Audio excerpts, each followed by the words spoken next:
Come on now, listen. Now, they say this is a faith and fitness event, right? They say now, the good book say, God standeth in the congregation of the mighty, the people. So we are the people. This is God right here. So I'm going to need one more time. Good morning, faith and fitness. Good morning. I'm an energy guy too. That's what I love.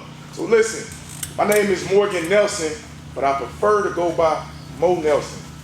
I am an emotional intelligence development coach, which I help individuals build and manage their emotions effectively that enables them to have success in their business, professional careers, and personal endeavors. But today, I want to pivot. But before I start, I hear this word a lot. We've been throwing the faith word around a lot, but we haven't got a clear definition of what the word actually means. So to my knowledge, you guys tell me if you agree, faith is the immense conviction and confidence in something that is not apparent to the physical eye. That's a lot. Are y'all digesting this? Y'all see how powerful that definition is? Because sometimes it can get hard when somebody's telling you something, hey, have faith. But it's hard to say that when I can't see it. And they also say that as people, we find our faith in our darkest moments. And ironically, this was what was factual for me. I remember like it was yesterday, 2008. I'm shackled from waist to feet. I'm on the Bluebird bus, 18 years old, cold, filled with anxiety, not knowing what to expect. I'm a city boy, but I was heading all the way to North Florida, in a county I was unbeknownst to. I arrived, Mayo CI, T5989-4 was now my label. I get off the bus, step by step, guards yelling, other inmates beside me, and this was my journey of a 15-year prison sentence. What do I do? What do you tell an 18-year-old who had limited adult experience to be placed in an environment full of hate, drama, violence, in such a hellacious environment? How you want me to survive? I know y'all are asking, man, how did he survive? I really want to know.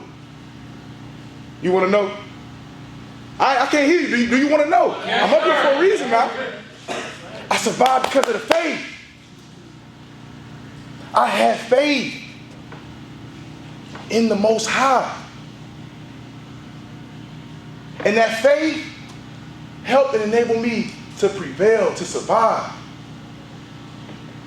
And when I came to this faith, right, God, the Most High, works in mysterious ways. I know you guys heard that before, but it's very, very true. He puts people in your path, put people in your position to help you be successful whenever trial and tribulation that you're experiencing. What he did for me, he put a phenomenal gentleman in my life by the name of Osiris. Osiris at the time, he was only, 25th year on a life sentence, mid-40s, guy out of Dade County. Phenomenal individual, very articulate, very spiritual. My first father figure I ever had in my life. And Osiris, he edified me in the Bible, certain self-help books, politics, science. He helped mold me to the guy I am today. But it's one key phrase that he always gave me. He told me to never forget this. Today I got it. And that was this. Mo, never be consumed by the fire, but purified by the fire. Now I'm like, man, Osiris, he was a guy of riddles. He never just give it to you. He made your mental faculties work. So I'm like, what are you talking about? I'll tell you what I'm talking about. If you get a piece of paper, right? It's a brush of fire. You got a piece of paper. And you throw that piece of paper in that brush of fire, what's going to happen? It's going to burn. You already said? Everybody agree with that? I agree. Okay. Now, in that same brush of fire, if I dig up, right? A nice, raw, dirty gold nugget. And I throw it in that same brush of fire, what's going to happen? I can't hear you. You shy? So you don't hear me? Be shy. It's going to purify. It's going to get cleansed. It's going to get refined. He say, Mo, be that dirty gold nugget. I'm like, all right, bet. See, the fire was the environment, prison. And he told me, don't allow the environment to consume you, to make you worse. Instead, utilize it to your advantage and allow it to give you an advantage and better you as a man. Wow. So when you get out of here, you'll be refined. You will hold value. People want to subscribe to you and put you in the jewelry store. As you can see, I'm in the jewelry store right now. You see the brother Coach Ginger reached out to me. Right? Right? So as I'm in this journey of my faith and getting deeply rooted in my foundation, I noticed something. Well, I started getting confident. Because I noticed with the faith, it correlates with the fitness aspect because God likes his soldiers to be in good shape. Yep. So I realized when I came to the enlightenment of the Most High, I got to be physically fit. I mean, I'm in prison for crying out loud. I got to be able to defend myself. I got to have a little intimidation. I can't look like no French fry. Agree? Yep. Can you imagine? I mean, big dudes walking around. You know what I'm saying? I got to hold my weight too. They say this ain't what you think, right? But not only that, that was just the byproduct. The biggest thing was when I got into fitness, I seen that it elevated my self-esteem. Because I recognize that when you walk in alignment with God with your faith, they want you to be a testament of the works. I gotta look good. I gotta attract the faith, right? I gotta show you this really working for me. So I had to get in them dip bars. I had to get in them pull-up bars. I had to do those burpees. Even when I didn't want to. It was the discipline. I had a purpose. I had an end goal. Because I had to survive this environment. I couldn't let this consume me. And it was nice that I thought I would have to kill a man at the expense of my protection. But because of the faith, me being deep rooted, and the capabilities of my fitness, people thought twice. Now, I'm not saying like I was an old gorilla in prison. No, that's what I'm saying. Because in prison, there's somebody for everybody, believe it or not. But by me being deeply rooted in my faith, the Most High anointed and protected me and gave me the armor to be able to sustain. And that's how I'm in front of you guys right now to this day. Now, it translated. Here it is.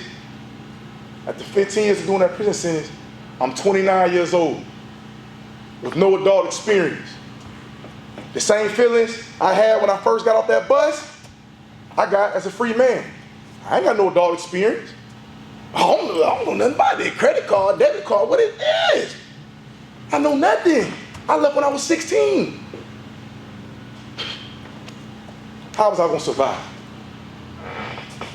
The what? The F word? What's that? Faith. Having faith in the Most High and myself that I can do it.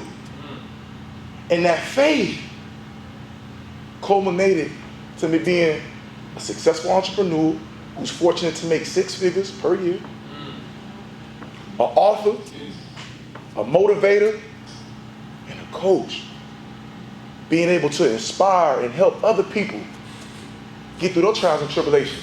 Because y'all know different than me.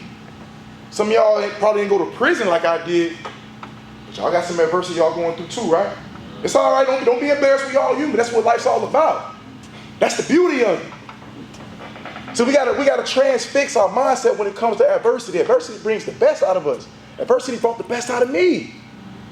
But see, just like Osiris told me, don't be consumed by that fire. You gotta be purified by it. Allow your circumstance, your adversity, your challenge to make the best out of you. Stop looking at it with such a negative connotation. Embrace the challenge. Work out. Reset your frequency. A lot of people think when you just go to the gym, it's just for the exterior to look good. Yeah, that's a benefit. You know, the abs, you know, the shoulder bras, they look good. You know, people attracted to you. But the biggest thing is it resets your frequency. It does something to the internal. It heightens your standards. And when your standards are heightened, I assure you, you will not take low-level frequency energy. I had a guy tell me, this is a testament, I'm gonna pivot real quick. I had a guy tell me, he said, Mo, man, where I'm at in my life, I'm afraid to approach a certain caliber of woman. So he said, instead, I go for the lower energy. I go for the ones that on a lower vibration, don't really have much for themselves, not in the gym, not taking care of themselves, because he felt inadequate to approach a woman of this stature. But he said, when I started hitting that gym, I started taking care of my temple, because that's what this is, the temple. I felt different.